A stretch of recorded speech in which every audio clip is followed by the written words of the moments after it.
Fox Carolina First Alert Weather Day update.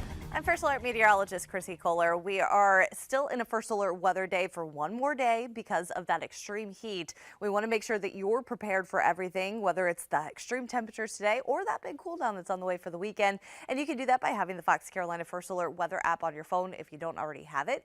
Pull your phone out right now and scan this QR code on your screen, or you can always head to the App Store later if you don't have time right now. Search Fox Carolina First Alert weather. You get the hour-by-hour forecast, and of course we're sending you those updates, those video updates throughout the day to keep you updated on any little small changes in the forecast. But one thing that's not changing is the stretch of 90s, where we are now officially tied for the longest stretch of 90-degree days here at GSP. 38 days in a row is the amount of days we've hit 90 or higher, and we are going to easily slide into that first place spot here in the next couple of days.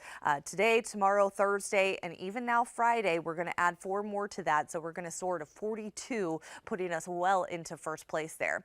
Today, though, we're looking at that forecast high of 97. A big temperature drop is on the way for this weekend, and that's what we're all looking forward to is Saturday, where we're dropping down into the 70s in some spots as we head through the afternoon hours. Today, though, we still have that high pressure in control, that heat dome. It's been slowly drifting off to the west. That's why we've seen some small little improvements, but the humidity is also really risen in the last day or so, and that's going to continue to be a big issue for us through the rest of the week, even though the temperatures themselves have been backing off. And so the next couple of days, we're going to get back to that more typical July heat, but the heat index is still going to be on the higher side for sure. We've got a heat advisory in place again today with feels like temperatures maxing out at about 102 to around 109 during the hottest part of the afternoon. On Wednesday, it backs off a little bit, so probably not going to get a heat advisory tomorrow, but feeling like 100 to around 105. So still pretty hot, still pretty humid out there. On Thursday, we're feeling about 97 to around 104 for that highest heat index. So again, not expecting a heat advisory again. And Friday, even though the temperatures continue to slide down into those low 90s, we're still feeling like low triple digits out there because the humidity is going to be high as we head through the rest of the week.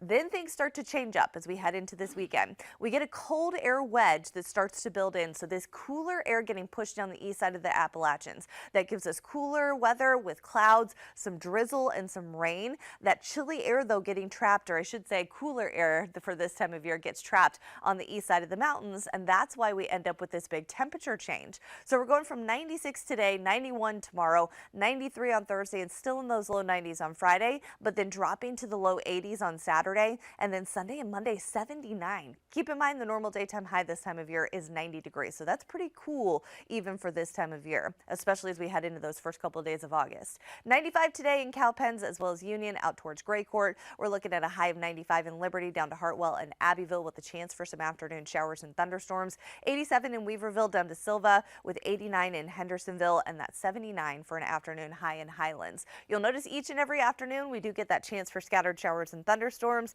and through the weekend we are going to continue to see that chance for showers and storms as that cold air wedge sets up. So even though we are looking at some cooler temperatures, we're still tracking those rain chances, and I'll talk more about that and the timing on all that coming up here in the next half hour. Right now, though, I want to send